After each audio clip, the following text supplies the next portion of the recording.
Señor, personas que tenían un común denominador, tenían una necesidad común de llenar algo, un vacío, una falta de propósito, una enfermedad, una somatización del alma que probablemente, como narra la Escritura, llegaba al extremo de que su vida era insoportable. Es fácil de entender que ahora la somatización del alma en muchas enfermedades tiene muchos paliativos médicos. La medicina moderna hoy lo que hace es que atenúa el dolor físico, prolonga la vida unos años más. Pero al final de cuentas, todos y cada una de las enfermedades tiene en su origen una somatización del alma. El ser humano fue creado en su origen para vivir muchos años más de lo que estamos acostumbrados a vivir. Pero este mundo caído, y cuando me refiero a caído no me refiero a algo así diabólico, ni mucho menos, sino me refiero a la influencia de Satanás en la vida y la conducta del hombre, el abuso del alcohol, el abuso del cigarro, el abuso de las drogas, hoy que encontramos en todos los niveles, particularmente en la gente más pudiente económicamente, intelectualmente, porque calma la ansiedad inmediata, pero luego la potencializa y la vuelve más complicada. Al final, el Señor Jesús sí vino a crear un parteaguas entre la convicción plena de que el pecado tiene que ver directamente y relacionado con las enfermedades. Pero hoy vamos a ver un caso diferente y es tal vez uno de los temas que no le gusta abordar mucho a muchos, o en los primeros años inclusive de la iglesia primitiva era un tema que se dejaba medio al lado, porque era un tema espinoso, difícil de manejar. Pero a la luz de la Escritura no hay nada difícil, porque Dios habla a nuestros corazones. El tema se llama, pues le hemos puesto la mujer adúltera, ¿no? Pero vamos a verlo hoy, en esta mañana. Hemos visto el ciego Bartimeo, aquel pobre abandonado, poco tirado en el camino, que desesperado pasa a Jesús, él lo llama, avienta su manto y desiste. Luego vimos el caso de Nicodemo, una persona completamente diferente, religioso, sincero, completamente versado en las escrituras judías. También él buscaba afanosamente la vida eterna. Luego vimos también el paralítico que, ayudado por sus amigos, no le importa nada lo que se piense, diga de él, de que lo bajen a través de un hoyo en el techo, porque lo único que le importaba era encontrarse y ver a Jesucristo cara a cara y recibir sanidad. Luego vimos también la historia del joven rico, ese hombre bueno. Es como yo dije en la clase pasada de la semana, ¿quién es en esta persona, quién se considera una persona buena? Muchos. Dirán, bueno, es una buena persona. ¿Qué es bueno? Dice la Biblia, para Dios no hay bueno uno. Y el que diga que es bueno hace a Dios mentiroso. Pero también entiendo que es un tema, se ha vuelto tan semántico, que ya decir bueno tampoco es tan malo. Es una buena persona. Cualquiera decimos es una buena persona, pero en términos espirituales no hay bueno uno. Tenemos dos naturalezas, la naturaleza pecaminosa y la naturaleza divina de Dios. Y el día de hoy vamos a ver que particularmente, bueno, todos me gustan, pero este es un tema difícil de abordar porque no tiene que ver con una enfermedad, sino que tiene que ver con una conducta, con un estilo de vida que muchos pudiéramos rechazar, pero tal vez estamos identificados en muchos sentidos con él. Así que los invito a ver sus Biblias en el Evangelio de Juan, capítulo 8, versículos del 1 al 11. Juan, capítulo 8, versículos del 1 al 11. Recuerden que los títulos en las Biblias en grilla no son texto de Biblia. Lo ponen las casas editoriales para ayudarnos a ubicar y comprender más, pero no forma parte del canon o del texto. No por eso estoy diciendo no le hagan caso, sino más bien no se dejen llevar fácilmente por las negrillas. El canon bíblico fue escrito completamente, inclusive capítulos y esto son puestos para que tengamos una mayor comprensión cronológica de las palabras y del tiempo. Así es que capítulo 8, versículo 1. Ya lo tienen localizado. Levanta su mano quien ya tiene localizado este versículo. Luego lo decimos y algunos como todavía no tienen la habilidad suficiente. Los que no compren una Biblia donde ya viene esa parte, pues es fácil para los que no tienen todavía esta habilidad localizar los versículos bíblicos.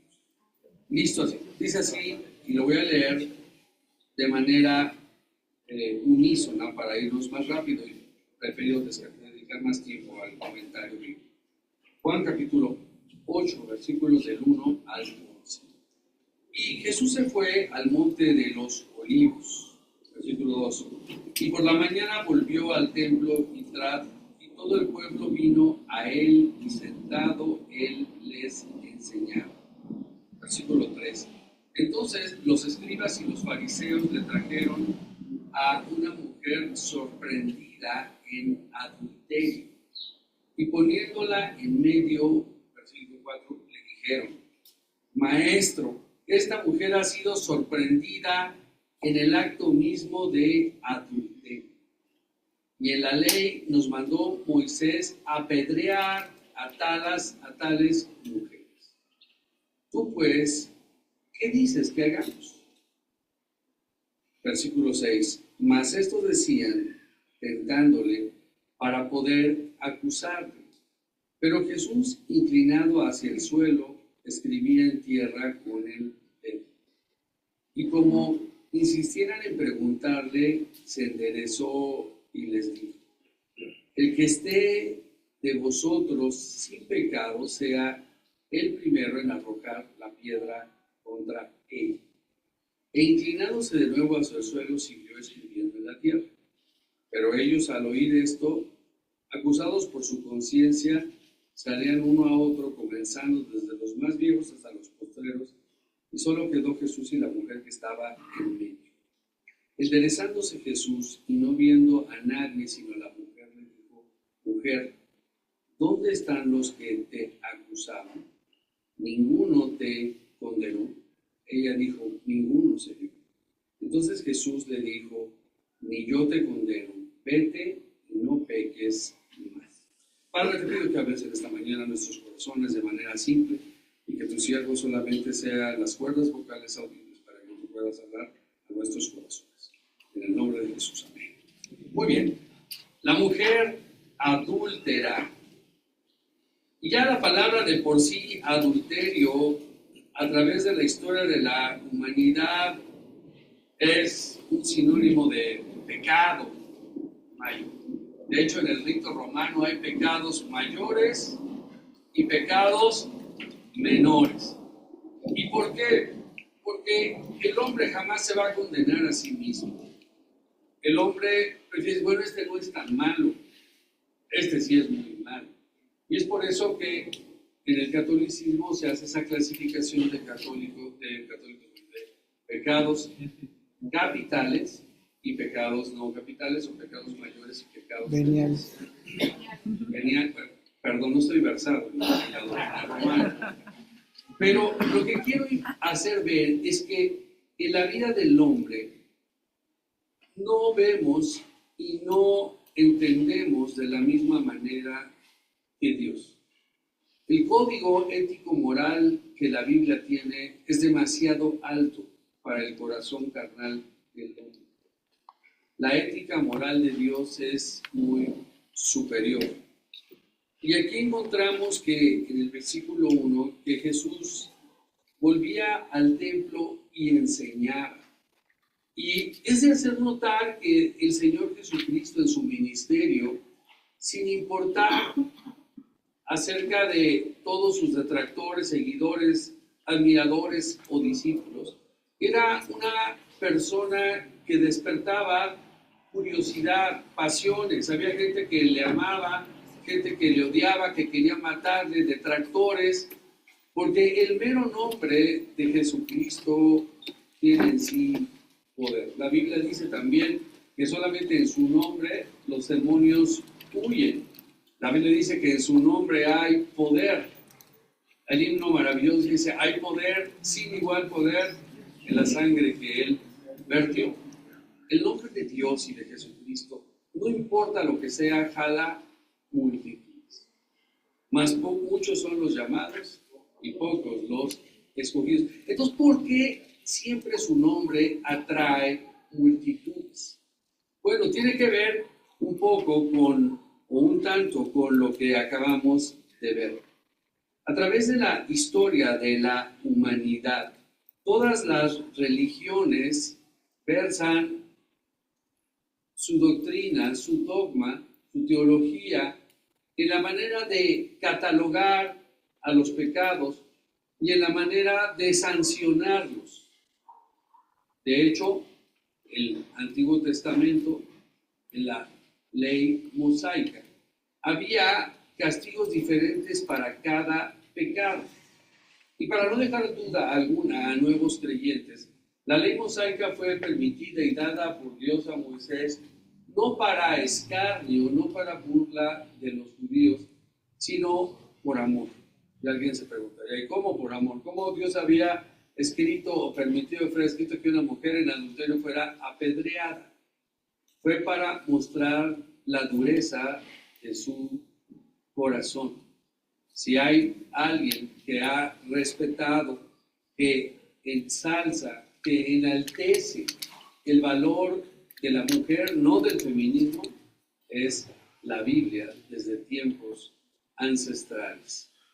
Pero todas las religiones han basado su dogma en la condena del pecado, en crear terror en la gente, en crear miedo y tratar de apaciguar ese miedo, de apaciguar la ira de los dioses y de Dios a través de obras, ofrendas, penitencias, que en muchas ocasiones son usados de manera incorrecta para beneficios de algunos. Pero todo era en un intento de apaciguar la misma culpa del ser humano. Imagínate, tú habías cometido un pecado y te decían, hazte 20 Marías. Y salías, las repetías y decías, he quedado absuelto. Entonces, todas estas religiones antiguas, incluso modernas, tratan de apaciguar tu conciencia a cambio de algo y tratar de desviarte del verdadero o de la verdadera enseñanza que nos quiere dar nuestro Señor Jesucristo. Nunca ninguna religión hasta la venida de nuestro Señor Jesucristo buscó el dar una cura perfecta, una solución perfecta para el pecado. Jesucristo mismo, hecho hombre, muerto en la cruz. Y el pasaje de hoy nos presenta una historia poderosa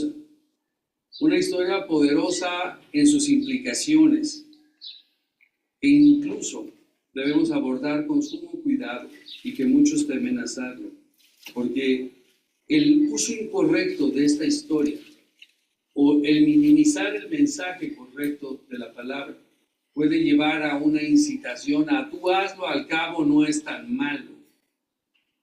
Cuando la palabra del Señor dice que Dios o eres blanco o eres negro, o eres frío o eres caliente, porque si eres tibio, te vomitaré de mi boca. ¿Cómo era la vida antes de Cristo? Ve los versículos 3 y 4, dice que los escribas y los fariseos le trajeron a una mujer sorprendida en adulterio. Quiero quitar de la mente de muchos de ustedes que esta mujer era prostituta, porque muchos se van en este versículo diciendo que se dedicaba a la prostitución. En este versículo, en este evangelio, dicen que la mujer fue sorprendida en un acto de adulterio. Antes de explicar lo que significa adulterio a la luz del castellano, recuerdo muy bien que cuando íbamos a la universidad, yo no tenía carro y un amigo pasaba por mí y me hacía el favor de... Resulta que pasábamos por la avenida de Legaria, que había muchos hoteles antes llamados de paso y ahora por la cultura moderna y la sociedad se llaman hoteles de primera necesidad. Porque el mundo hoy ya, así se llama, legalmente así se llama. Porque el mundo se ha encargado de decir que ya la fornicación y el adulterio es una necesidad. Y entonces él se paraba ahí a la altura de Legaria y el circuito interior. Y entonces pasaban y decía, no, Víctor, no era eso que se llamaba Víctor. Y entonces él se paraba y le encantaba sorprender a todos los que iban saliendo. Salía uno y estorbaba tantito la salida y los empezaba a saludar. Y esos nosotros hacían así. Y lo hacía seguido y le encantaba causar miedo o pena en las demás personas. Pero adulterio tiene un significado particular. Adulterio, de acuerdo a las escrituras, es una persona que retiene relaciones sexuales y que tiene un matrimonio. Es una persona casada y que tiene relaciones sexuales con alguien que no es su esposo. No es lo mismo infidelidad que adulterio en términos pragmáticos. Y lo vamos a ver con detalle. El adulterio tiene que llegar a la relación sexual física en términos sencillos. Sin embargo, los invito a que vayamos a lo que dice la Escritura en el Evangelio de Mateo, capítulo 5, versículo 27. Dice así, Mateo capítulo 5, 27, oíste que fue dicho, no cometerás ¿qué? Adulterio. Dice, pero yo os digo que cualquiera que mira a una mujer para codiciarla, dice, ya adulteró con ella en su corazón. ¿Recuerdas que dije que el código de ética moral de Dios es muy superior al del hombre? El código moral ético de los judíos es que alguien fuera sorprendido en la cama con otra persona teniendo relaciones sexuales. El código moral de Dios es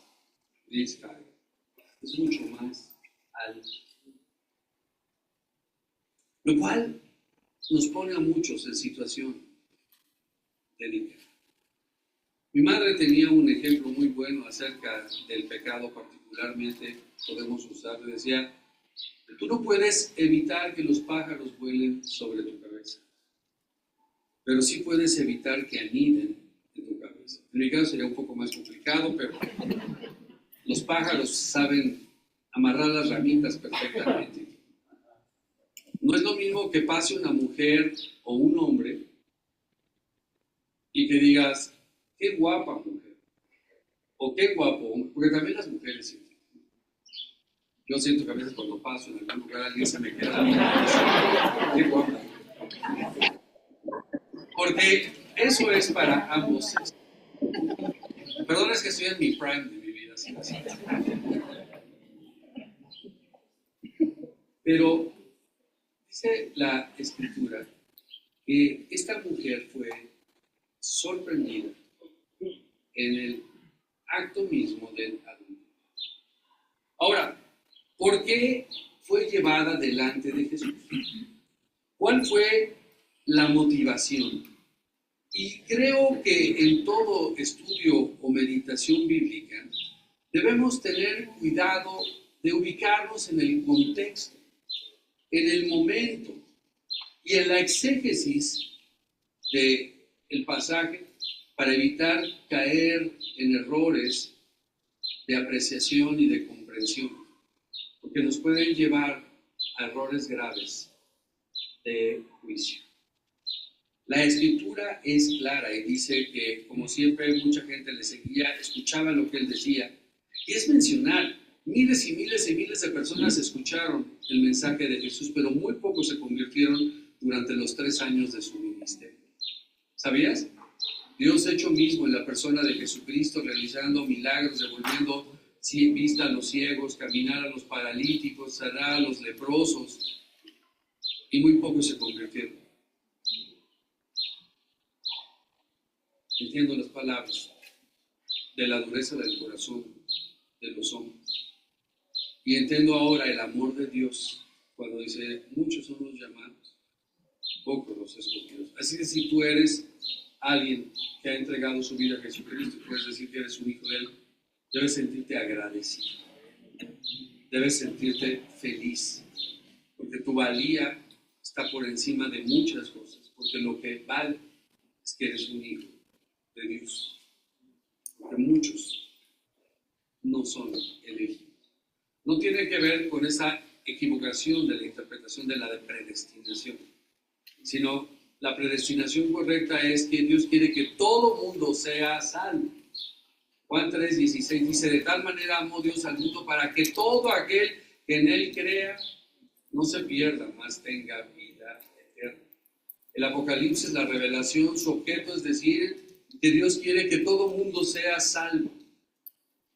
Pero la salvación, esa gracia inmerecida, implica no solamente reconocerle como Señor y Salvador de tu vida, sino morir a tus propios deseos, sufrir persecución, compartir y confiar la palabra de Dios con otros. Eso significa cargar tu cruz. El Señor Jesús dijo a muchos, toma tu cruz y sigue. Así es que muchos estaban, pero estos querían tenderle una trampa. Porque lo que querían al llevar a esta mujer era tenderle una trampa a nuestro Señor Jesucristo.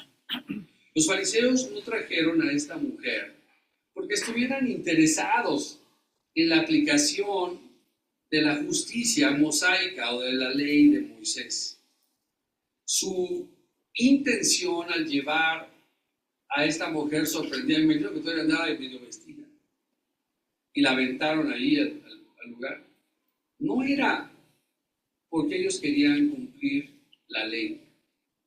La intención de ellos era poner a Jesucristo entre la espada y la pared, tender una trampa legal para desacreditarlo y encontrar una razón para acusarlo. Fíjate. Y el contexto es importante. En el momento de esta narrativa, el pueblo judío estaba dominado por los romanos. Y aunque la ley mosaica decía que una mujer que hubiera sido sorprendida en adulterio, pero no dice de un hombre sorprendido en adulterio, ¿verdad? Eso se llama discriminación en tiempos actuales.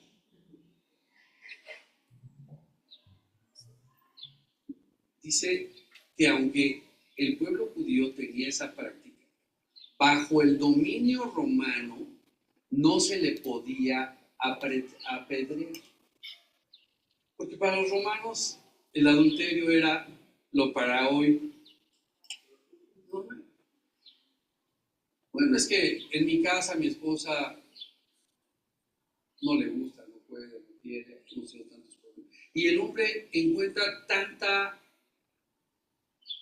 justificación, tantos pretextos para irse por la libre y pecar y crearse su propio código de ética moral, porque el hombre jamás va a crear un código que lo condene. Buscamos siempre, como la ropa, cuando no nos queda. Ahora la moda es la ropa flex, entonces eso tiene un beneficio o un grave problema. Nunca te sientes gordito. Te pones una ropa de esa flexi y siempre te acomoda perfecto. Es así como queremos nosotros acomodar la ley de Dios. Entonces la trajeron para que Jesús cayera en la trampa y dijera, no, pues sí, apedréala. Y desde el capítulo 7, los fariseos y todos los líderes religiosos ya planeaban matar a Jesús. Entonces, este suceso es parte de esa culminación de que querían matarle. Y por eso propiciaron traerle. No porque ella no hubiera sido sorprendida en adulterio, sí, pero ellos ya planeaban matarle. Específicamente porque lo consideraban una amenaza, lo consideraban algo que atentaba contra los intereses de la gobernanza religiosa judía. Hoy en día es exactamente lo mismo. El Evangelio de Jesús atenta contra el dominio y el poder de las religiones, porque las religiones como tal causan obligaciones, miedos y cargas en las personas. El Señor Jesucristo dijo, y conoceréis la verdad, y la verdad os hará libres. ¿Libres de qué? De la muerte por el pecado y libres de la esclavitud del pecado. Pero la mayoría y la inmensa mayoría de la gente vive todavía bajo el miedo del pecado, de la culpa, cuando ese miedo, esa culpa fue ya hace 2025 años puesta en la cruz del Calvario y tuvo un precio muy alto. Por eso cuando adelgazamos y abaratamos el Evangelio decimos la gracia no cuesta nada, pues sí, no tenemos que pagar algo, nada, porque ya fue pagada y fue pagada por muerte, por una muerte injusta, cruel y vergonzosa. Pero si hay un precio, toma tu cruz y sígueme. Entonces, ellos estaban molestos porque atentaban contra el poder que ellos tenían sobre el pueblo. Sacrificios, peregrinaciones y todo.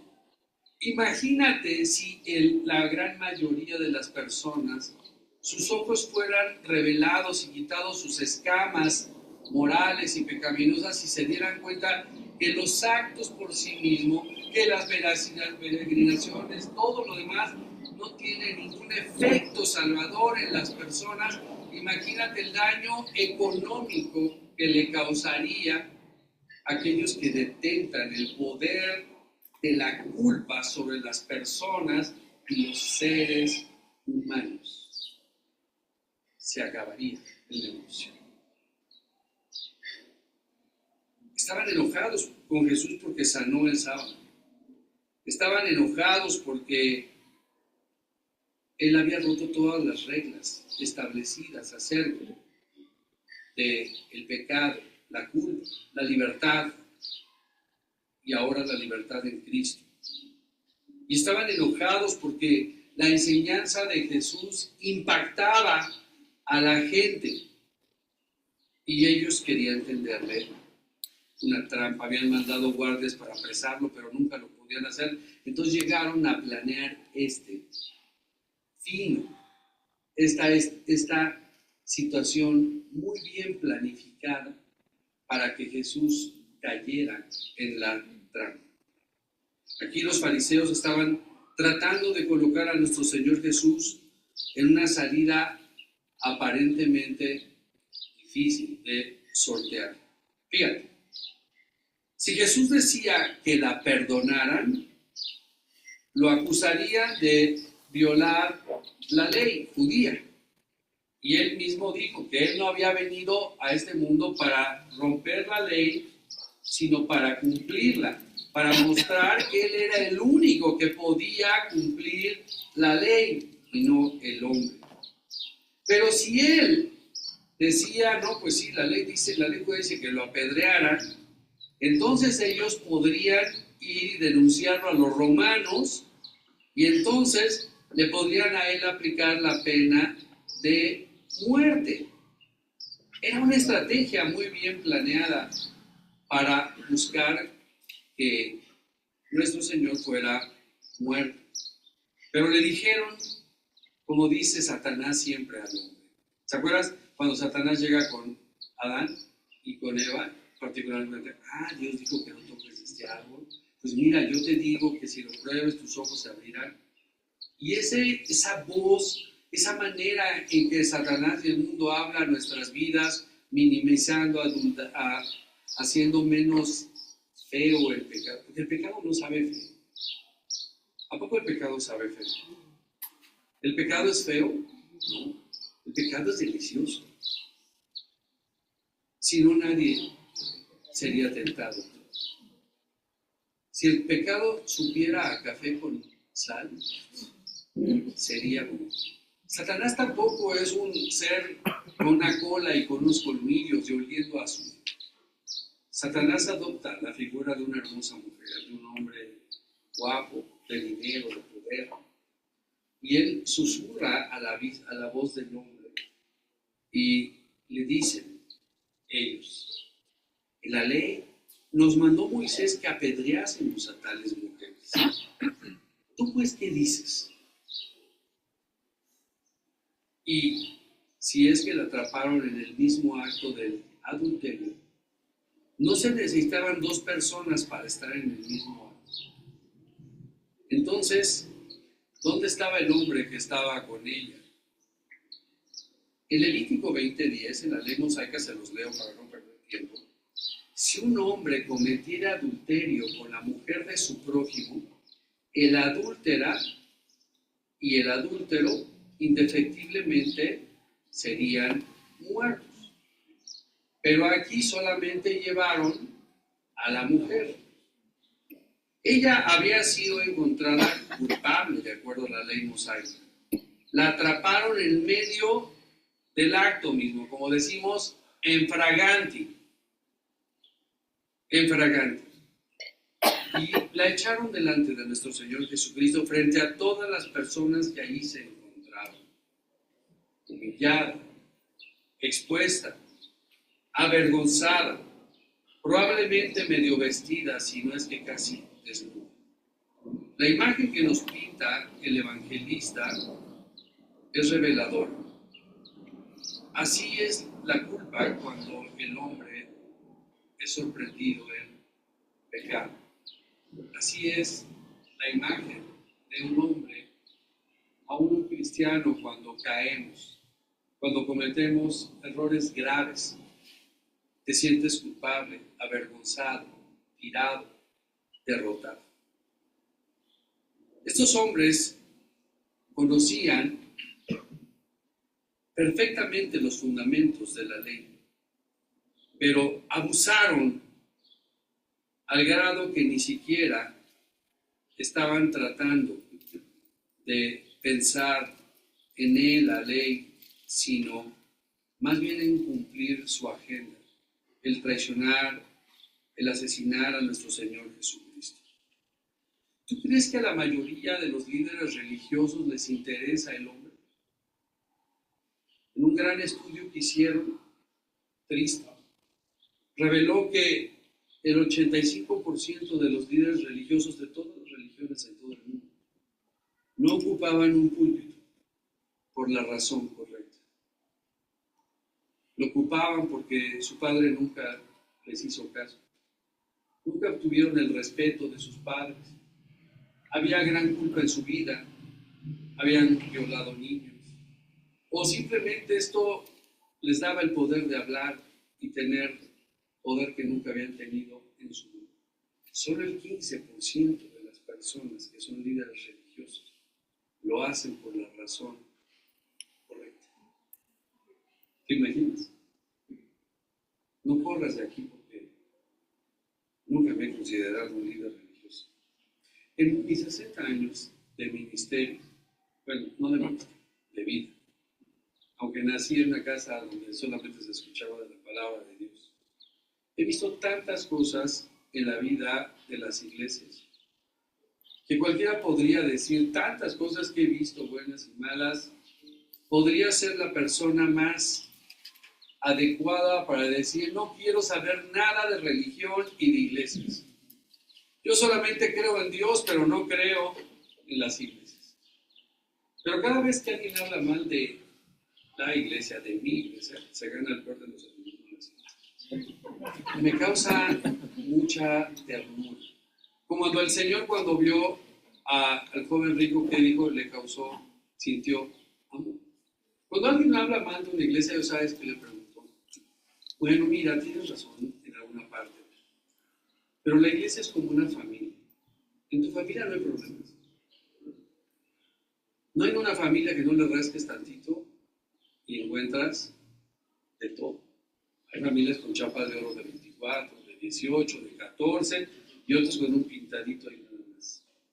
La iglesia es el cuerpo de Cristo y es un museo de pecadores.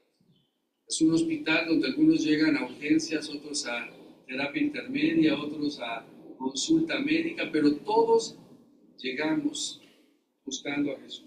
Un día Él nos alcanzó y nos regeneró y empieza un proceso de transformación o santificación, como le llaman la Biblia. Pero volviendo al texto, ellos querían hacerlo. Su interés no era cumplir la ley, sino lograr que Jesús cometiera un error grave para poder condenarlo y que ante todos pudiera haber testigos de que él había violado la ley romana. Pero fíjate qué interesante.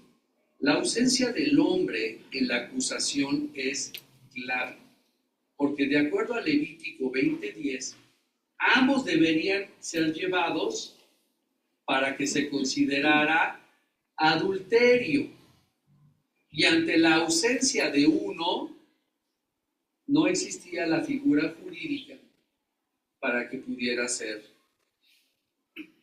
llamado como tal. La ausencia del varón en la acusación era clara. Y de acuerdo a la ley, ambos deberían ser juzgados. Pero solo la mujer fue llevada ante Jesús. Esto sugiere, y obviamente, que no era su intención impartir justicia, sino poner a Jesús, como muchas veces nosotros nos encontramos, ante un dilema moral y legal como hoy en día encontramos en todas las áreas de nuestra vida. Por ejemplo, hoy en día hay un tema que causa concern en mi vida. Yo uso esta palabra porque tú eres muy identificada. Concern es no comprendo, como dicen. Por ejemplo, el tema del homosexualismo. Sé que es un tema generacional, pero todavía yo ver a dos hombres tomados de la mano, barbados, dándose besos, todavía no es algo que yo puedo fácilmente no voltear. Mis hijas cuando vamos a un restaurante y lo hago empiezan, no papá, no voltees, no veas eso. Pero es un tema que está penetrando la vida de la sociedad cada vez más y más y más. Y antes era el primo de un primo y hoy está en muchas de familias de nuestra iglesia. Pero este ejemplo de hoy de Jesús y la mujer adúltera nos lleva a dos grandes enseñanzas en la vida del cristiano. Y me adelanto a decirlas para no olvidarlas, es el de no juzgar con tanta severidad si no conocemos a detalle y buscar ser sensibles, porque antes del celo debe estar el amor. Y la muerte para esa mujer no era una muerte sencilla. ¿Saben cuál era la clase de muerte que se le daba a los adúlteros? Como dicen hoy los chavos, roquearlos. O sea, roquearlos era, los pasaban al centro y entonces todo el mundo tomaba piedras y los apedreaban hasta muerte. Eso se llamaba en aquel tiempo lapidación. ¿Sabes cuál es uno de los negocios más prósperos en la vida actual? Los hoteles de primera necesidad. Están creciendo a una velocidad infinita. De hecho, si tú te metes a Google o a Internet, pones negocios exitosos para el siglo XXI, salud mental, esto y hoteles de primera necesidad. Pero ya se han hecho tan hermosos y tan bonitos que ya no parecen lo grotesco que eran antes. Volando de España para acá durante 11 horas, me hice amigo de uno que habla español y el negocio es espectacular, es multimillonario, deja un chorro de lana y todo lo que eso conlleva. Y el gran reto para el mundo cristiano no es escandalizarnos de este pecado, como tampoco escandalizarnos de la homosexualidad o de otros, porque eso en el mundo actual cada vez está más cerca de nuestras vidas y de nuestras familias. Y hay familias de la iglesia que padecen y tienen situaciones de algunas y de muchos que mencionamos. Y no debemos de perder, de buscar tener ante todo el amor. El no juzgar, pero tampoco claudicar en los principios bíblicos que marcan el código de ética de Dios. Fíjate, cuando señalas y juzgas con tanta severidad a alguien, con tu mano, si haces el ejercicio, vas a disparar. Una cosa es juzgar y luego emitir un juicio. Fíjate, señalas. Hay un dedo que señala, pero 3 dedos que te señalan a ti. No quiere decir que con esto estoy diciendo aprobemos todo porque yo tengo muchas cosas iguales o peores. Por eso, la Biblia es de autoaplicación personal. Y sí debemos como iglesia cuidar el testimonio de la misma. Aún como iglesia, como en toda familia, a veces hay que aplicar la disciplina. La Biblia enseña que la inmoralidad en la iglesia no tiene cabida y hay que disciplinar, y lo hemos hecho en algunas ocasiones, en amor, separando a aquellos que, sin dejar de querer hacer lo que se hace, siguen haciendo y hay que separarlos por amor. Es como en una familia cuando tu hijo está cometiendo un error y no deja de hacerlo, dice el padre que ama al hijo que hace, lo castiga y lo disciplina. Pero nunca el celo debe estar por encima del amor ni juzgar, porque el juzgar le corresponde solamente a Dios. La lapidación implicaba la muerte de la persona castigada. No era, vamos a darle una calentadita, no. Era lapidarlo completamente. Pero nosotros, ¿cuántas veces no damos una calentadita? Acribillamos personas con nuestras palabras. Cuando emitimos juicios, cuando hablamos y condenamos a otras personas, destruimos vidas, destruimos testimonios, destruimos tantas cosas. Lástima que eso solamente te lo da la edad y la vida espiritual. Cuando eres joven hablas muy rápido, pero cuando eres viejo, como yo ya, hasta eso López Obrador me hizo un gran favor. La edad de, ¿cómo se llaman las personas de la edad adulta? Como Charlie, sí. Estaba a los 60, pero yo a los 65, entonces, es lo único que me gustó de Morena. Pero cuando llegas a una edad adulta, cuando ya has pasado por tantas cosas, visto tantas cosas, cometido tantos errores y experimentado la gracia salvadora y perdonadora de Dios, no juzgas con tanta severidad, al contrario, amas más y buscas ayudar a otros. Eso no implica aceptar y dar por bueno la inmoralidad y el pecado en tu vida personal y en la vida de la iglesia. Los problemas matrimoniales, la gente le gusta hablar sin saber. Por ejemplo, cuando das consejería personal a un matrimonio, que no soy bueno para eso, no me gusta para eso, tienes que escuchar a las dos personas. Porque tú oyes hablar a él y dices, no, madre, qué bueno. Tú oyes luego hablar a ella Y dices, ese crucifica lo boca abajo. Y cuando lo oyes a los dos, dices, no me vuelvo a casar. Solo la edad y la vida espiritual y el crecimiento en Cristo te hace ser sensible y tener amor. Dice la Escritura que en el caso de la mujer adúltera, entonces la lapidación era el medio de castigo para el adulterio. Imagínense cuánto, no alcanzarían las piedras para hacerlo. Y era un método de ejecución utilizado en aquel tiempo para ciertos pecados considerados como graves. La Iglesia romana tiene lo mismo que la teología judía. Había pecados graves y pecados no graves, como la idolatría del adulterio, la blasfemia.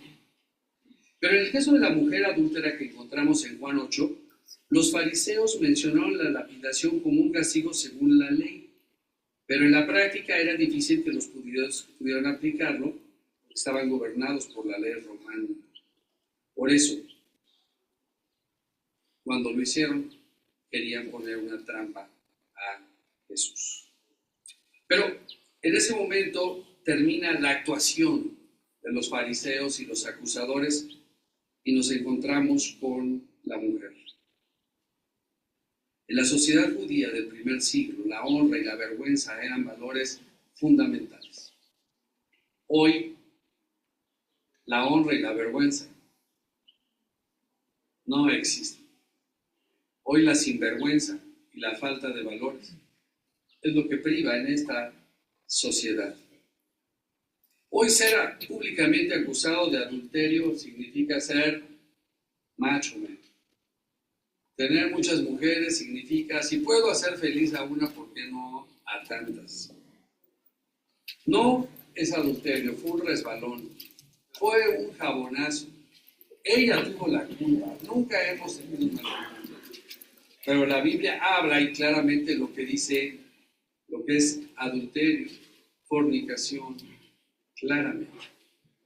Dios y la Biblia no se anda con medias tintas. Y ser públicamente acusado de adulterio significaba la pérdida total del honor y la exclusión social. Ese era el exégesis que debería haberse aplicado en ese tiempo. Mas estos decían para tentarle y para poder acusarle, pero vean la actitud de Jesús que tuvo con ella y con nosotros. Pero Jesús inclinado en el suelo. Me encanta una expresión de esas que mandan en memes que dice, cuando los perros ladran, el león calla. ¿Han visto en la selva cuando esos perros atacan varios a un león o le ladran? Él no siente.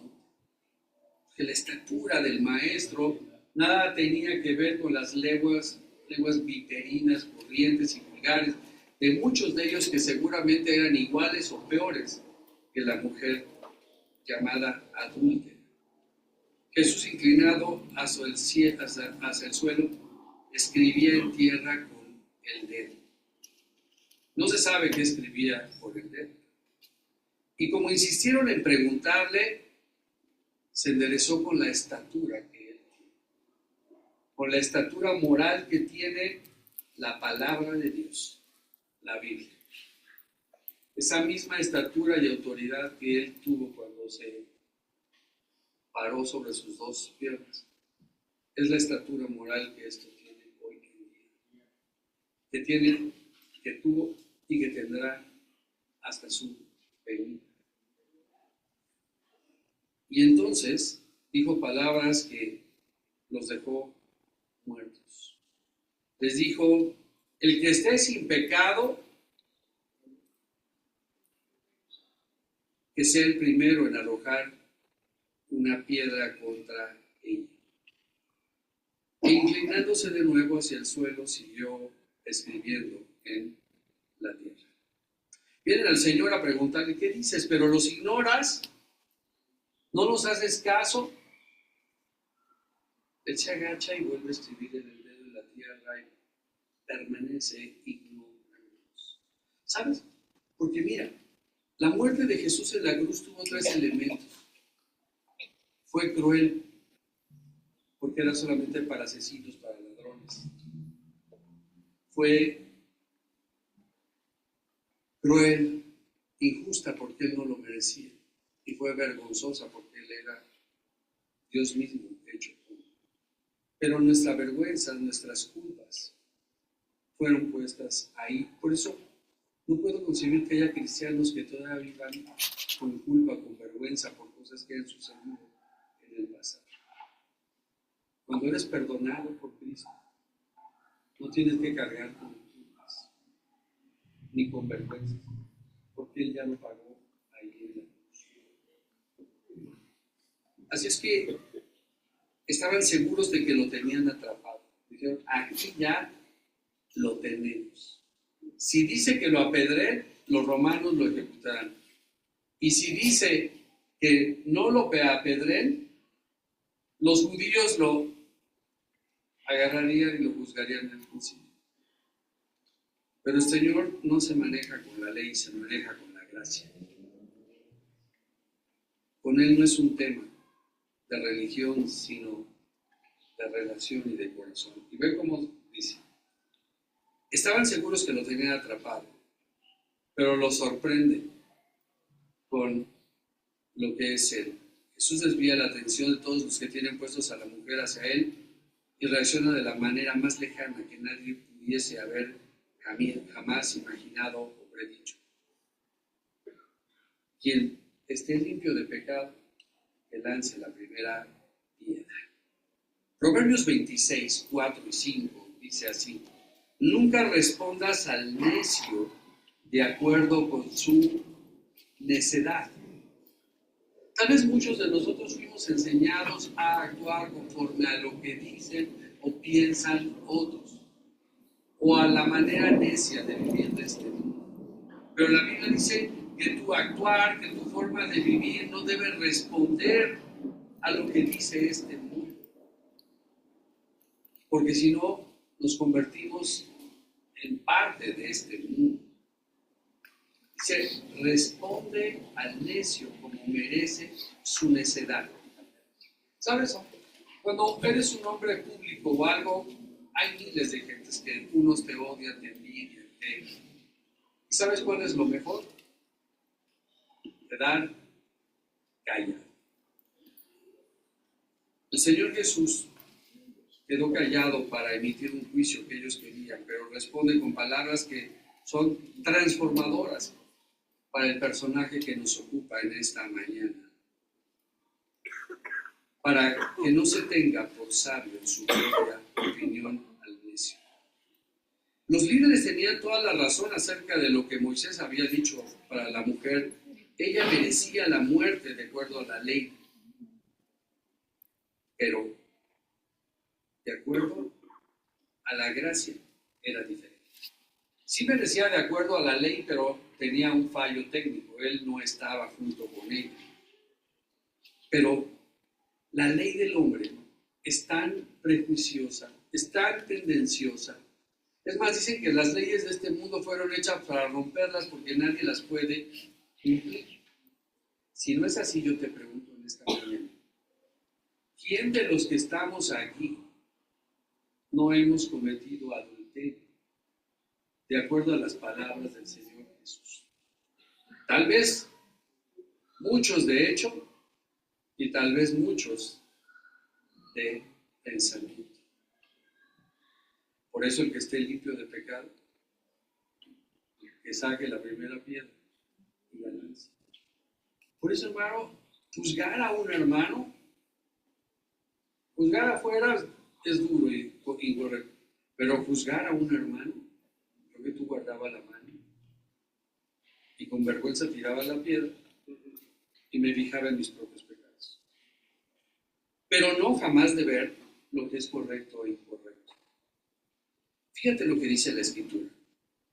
Ya que todos son testigos de atraparla en el mismo acto del adulterio y estaban muy decididos a obedecer la ley, entonces, ¿quién de ellos podría aventar la piedra? ¿Quién de ellos es un testigo sin culpa? ¿Sabes? Cuando hay un juicio, para que tenga valor, tiene que ser un testigo de calidad. En los Estados Unidos, la Corte de la Justicia se imparte de diferente manera. No es como aquí. Allá te llevan a la corte y entonces ponen al acusado y ambas partes nombran a testigos. Pero esos testigos, que son ciudadanos normales, tienen que pasar por un filtro de acuerdo a su calidad de testigos. Tienen que, si tienen antecedentes, si sí o si no, y de acuerdo de ellos se nombra un tribunal. ¿Quién de los que estamos aquí podría pasar una calidad de testigo moral como para juzgar a un hermano o a otra persona? Y te das cuenta que la mayoría del tiempo estamos juzgando a los demás. Tú ve a cualquier café, especialmente si son mujeres, echamos un café, devorando a otros, ¿no? Y a hombres peor también. Es un buen chiste. Tú ve una reunión de mujeres y el desayunos, esos hay. Y una de ellas llega tarde como siempre. Y todas le dicen, ay, ¿por qué llegas de tarde? Ay, que no sé qué. Y todas dicen, ay, qué lindo peinado, ¿cómo estás? Te quedó divino, ¿dónde te lo hiciste? Se va al baño y dice, parece que se echó peróxido del esto horrible, la deshace, ¿no? Pero luego llegas a una reunión de hombres y cuando llegas y lo ven le dicen, ay, pareces que tienes cara de perico vomitado, ¿no? Pero ya cuando se va al baño dicen, pobre, su hija lo trata bien. El emitir juicios, el hablar sin saber, el hablar por tapar propias culpas, forma parte de la conducta del hombre. Y termina la historia diciendo, y al inclinarse de nuevo, escribe en la tierra, ignorando todos los comentarios de los líderes judíos y del público, y el silencio que cunde permite que sus conciencias le gritaran su culpabilidad. Y cada uno de ellos, ¿qué pasó? Se fue yendo. Los que quieren ejecutar la ley del hombre no pueden hacerlo. ¿Saben por qué? Porque ellos no la pueden cumplir. ¿Y saben por qué los líderes religiosos en su mayoría podemos hacer grandes hipócritas? Porque pretendemos imponer cargas a otros que nosotros mismos no podemos o no estamos dispuestos a cumplir. Por eso entiendo a las personas que detestan a las religiones, que detestan a las iglesias o detestan escuchar de Dios, porque nosotros nos hemos encargado de desvirtuar, de desfigurar el verdadero mensaje de Jesucristo. Pero la cosa no termina ahí y la mujer queda sola con Jesús, lo cual es crucial. Cuando tú te encuentras con Jesucristo, tiene que ser un encuentro personal, un encuentro donde ya nadie figura en esa escena. No hay condena ni testigos. En este momento Jesús es el único con la única autoridad para juzgar. Y lo que Él tiene en su mano siempre para ti, para mí, para ella es misericordia. Él tuvo misericordia contigo, conmigo, y la sigue teniendo. Y la quiere tener para todo aquel que en Él crea y le reciba como Señor y Salvador. Y también para perdonarnos cuando pecamos. Él es fiel y justo para perdonar. Dice que Jesús la vio con misericordia. Jesús se levanta y al hacerlo simboliza que Él se convierte en el juez. Él estaba sentado escribiendo, había un tribunal de hombres condenando, pero hombres que no tenían calidad moral para hacerlo. Cuando se van, Él se levanta y se convierte en el juzgador, pero ejerce, en lugar del castigo, ejerce la misericordia. Ese es el amor de Dios para con nosotros. Y Él se convierte en el juez, pero no en el sentido tradicional de condena.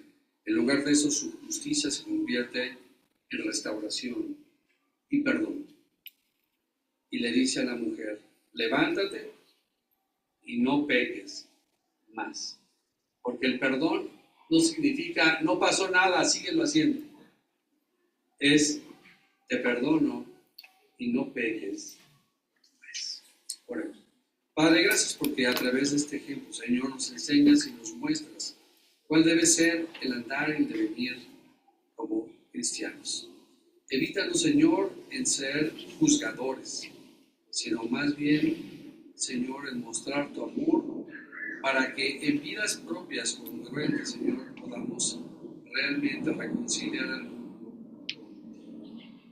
Permítanos, Señor, que no emitamos juicios, Señor, que no provengan de una estricta aplicación del amor tuyo en nuestras vidas y en las de ellos. Y Señor, gózate con nuestras vidas, quita de nuestra vida cualquier pecado que ensucie nuestro corazón, quita de nuestra mente, Señor, cualquier enojo, resentimiento que tengamos contra el esposo que nos ha ofendido, contra la esposa que te ha ofendido, contra los hijos, contra todo, porque nosotros no somos nadie para juzgar, sino solamente somos y tenemos un ministerio para perdonar y reconciliar a otros contigo. Limpia nuestros corazones, Padre, y te agradecemos por tu amor tan grande en nuestras vidas.